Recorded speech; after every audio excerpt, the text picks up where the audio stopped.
Hola, vamos a hablar sobre la comunicación.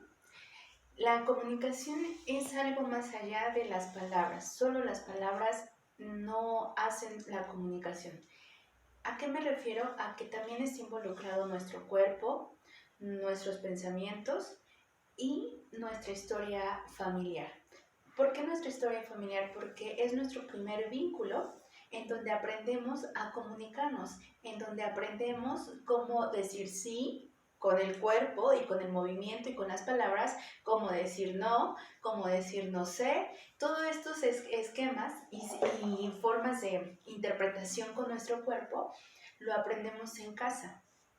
Es importante señalar que cuando un bebé nace no tiene este sistema ni concepción de sí mismo.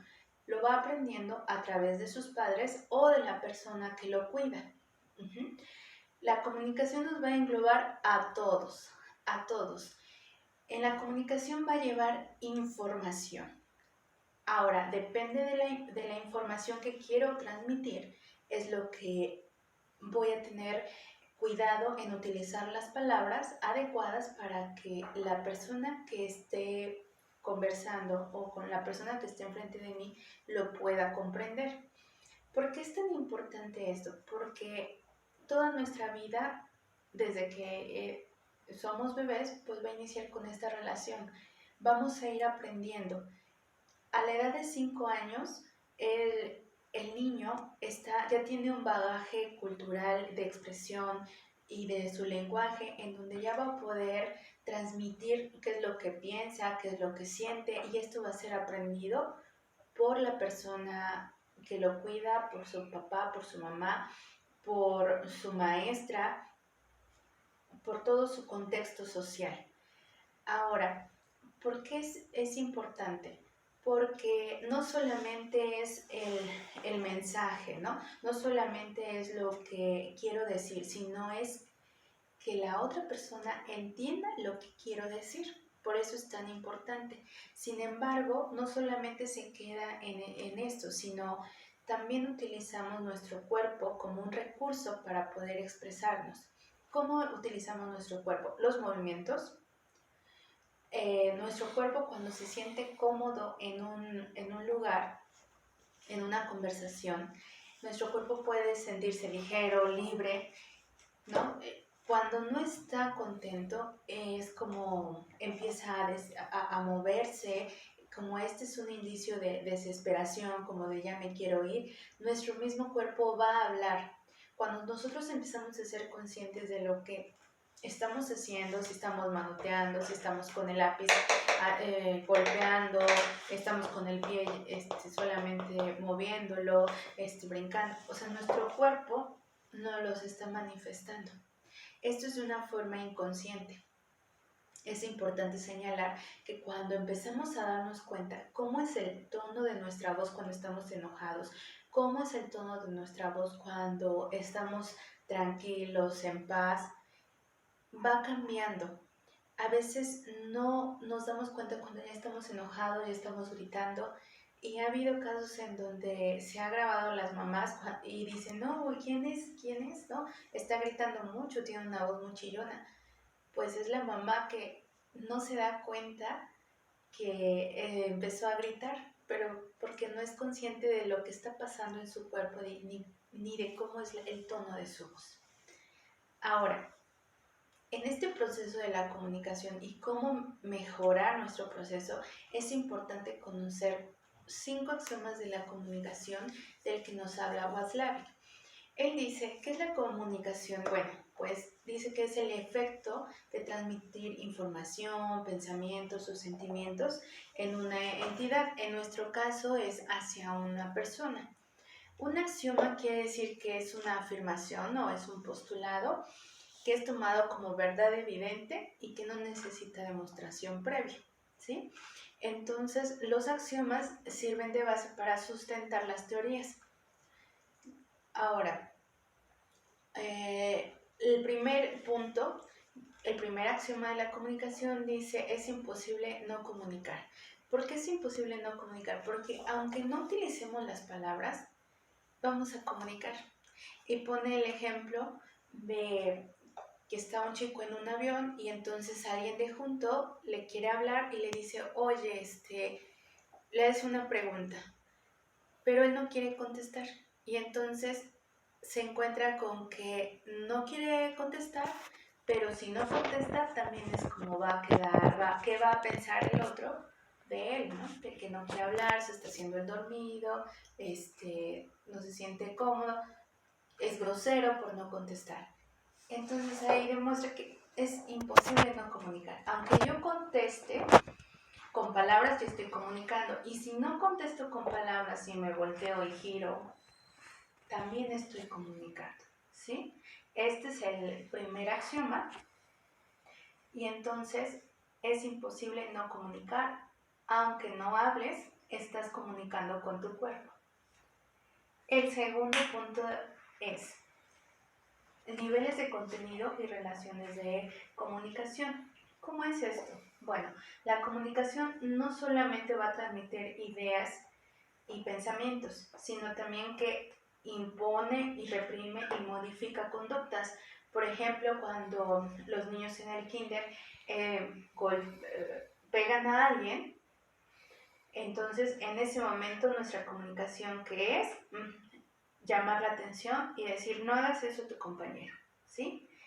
A eso se refiere con que impone, reprime y modifica ciertas conductas. No solamente va a transmitir una idea, también va a modificar esta conducta. Y ese ejemplo del niño en preescolar pues es muy común porque ahí todavía se están formando los niños, ¿sí?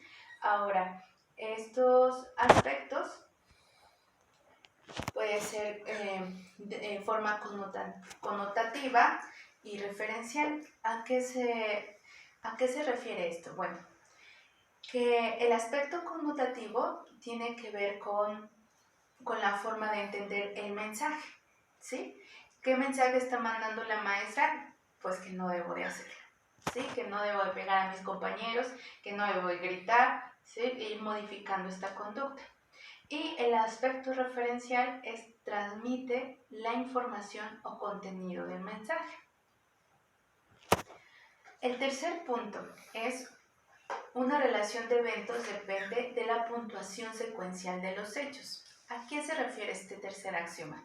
Bueno, que en una plática puedo ordenar la secuencia de hechos de forma diferente a lo que pasó, ¿no? Esto es muy común cuando dices, tú me dijiste que ibas a pasar por mí y después nos íbamos a ir a la fiesta, ¿no? Y entonces la otra persona dice, no, yo dije que yo iba a ir a la fiesta y después pasaba a verte, y puedo hacer diferente el orden de los hechos que está pasando, más bien de lo que sucedió.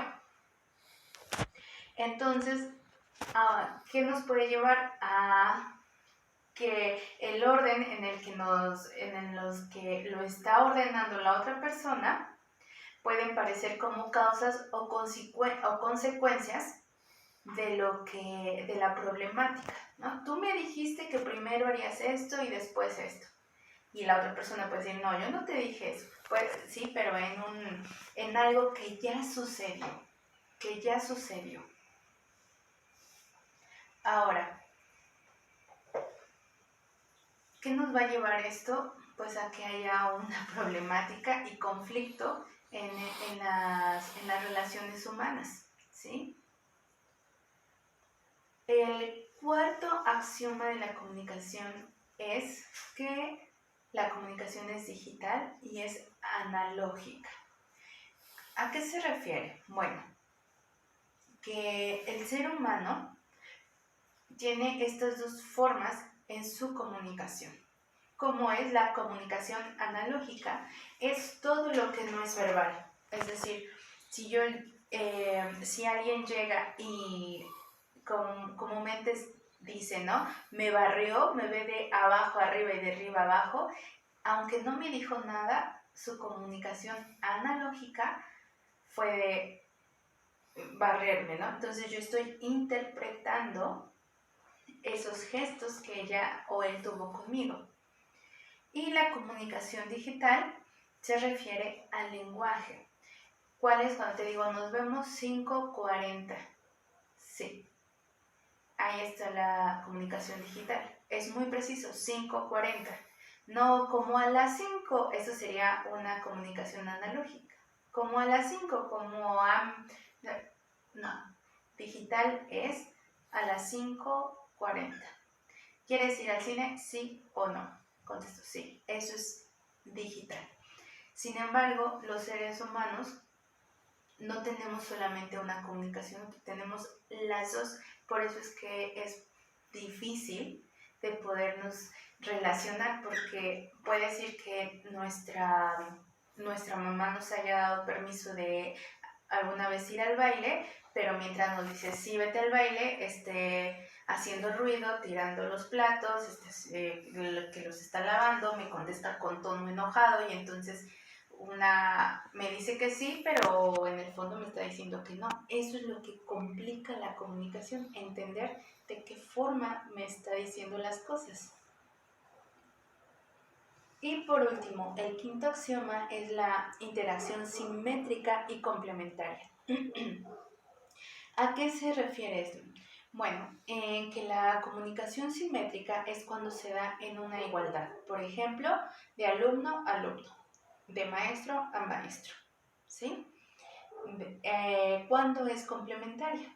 Bueno, cuando hay distintos roles en la comunicación. Alguien tiene un orden superior y alguien tiene un orden inferior. Por ejemplo, un empleado y un jefe. Un docente y un director. ¿Sí? Hay esa complementariedad y, bueno, es una desigualdad en sí de los participantes. Ahora, por último, vamos a ver cómo podemos mejorar ciertos aspectos para poder comunicarnos mejor. Primero, como lo mencionaba, es que darnos cuenta de qué comunicación estamos teniendo. Y lo segundo es que queramos cambiarla, queramos entablar una relación con la persona que tenemos enfrente. ¿Cómo lo vamos a hacer? Bueno, hay diferentes estudios en los que nos enseñan como trucos, por así decirlo, para que podamos entablar una mejor comunicación con cualquier persona. Pero aquí la condición sería que tú realmente quisieras mejorar esa comunicación con esa persona, darte la oportunidad de entablar una comunicación como tal con esa persona. Y estos son 2 tips que vamos a ver. Primero es que existen unas neuronas espejo. Entonces, con ese funcionamiento, después de varios estudios se han dado cuenta que cuando la persona empieza a utilizar esos neuronas espejos, se va a entablar una mejor comunicación. ¿Cómo es esto? Bueno, si la otra persona está moviendo la mano, ¿cómo puedo hacer que la otra persona se sienta mejor? Repitiendo el movimiento que ella está realizando. Claro, sin ser como al mismo tiempo que ella, porque entonces sería agresivo. Si ella mueve la mano y repite, y cuando yo era niña fui al campo y crecí ahí, entonces cuando yo le contesto, puedo decir, y cuéntame más de cómo fue tu vida de niña, ¿sí? Ir realizando los movimientos que la otra persona está haciendo con su cuerpo va a ayudar a que se entable esta comunicación, ¿sí? Eso es uno. Si ella está moviendo la cabeza, entonces yo puedo hacer un ligero también movimiento para que la otra persona se sienta más cómoda y pueda continuar platicando y se pueda sentir bien además. Ahora, otro aspecto para mejorar la comunicación es repetir ciertas palabras que la otra persona está diciendo. Aquí también estamos utilizando las neuronas espejo viendo sus movimientos y utilizando las palabras con las que ella se siente cómoda, cómodo. ¿Por qué las palabras que ella utiliza? Porque son su referencia.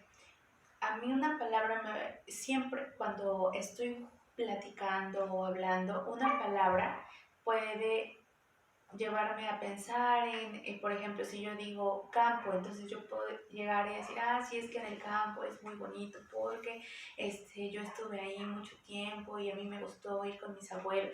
Sí, entonces, pero puede ser que alguien cuando escuche campo diga, no, a mí no me gusta, no, me trae el pensamiento de que tenía que ir y tenía que estar ahí, hacía mucho calor y no me gustaba porque había mucho sol. Entonces no voy a utilizar mis palabras, sino voy a utilizar de alguna manera las palabras que la otra persona utilice. Por ejemplo, si la persona me dice, parece que es un día lluvioso, tal vez hoy, hoy vaya a salir del trabajo y me vaya a mi casa para que no me moje. Y si yo quiero continuar esa comunicación, entonces le diría, ¿te vas a ir a tu casa saliendo de tu trabajo? Estoy utilizando ciertas palabras que ella utilizó, pero la estoy repitiendo para que me vaya dando más información y se vaya entablando esta comunicación. Ojo, solo si tú quieres entablar una comunicación. Casi no somos conscientes de esto porque son técnicas en donde está como muy estructurado, ya han hecho estudios y se ha comprobado que si tú llevas estas dos formas de comunicarte, vas a tener un gran avance y vas a poder entablar una mejor comunicación ya sea con una persona o en toda una audiencia.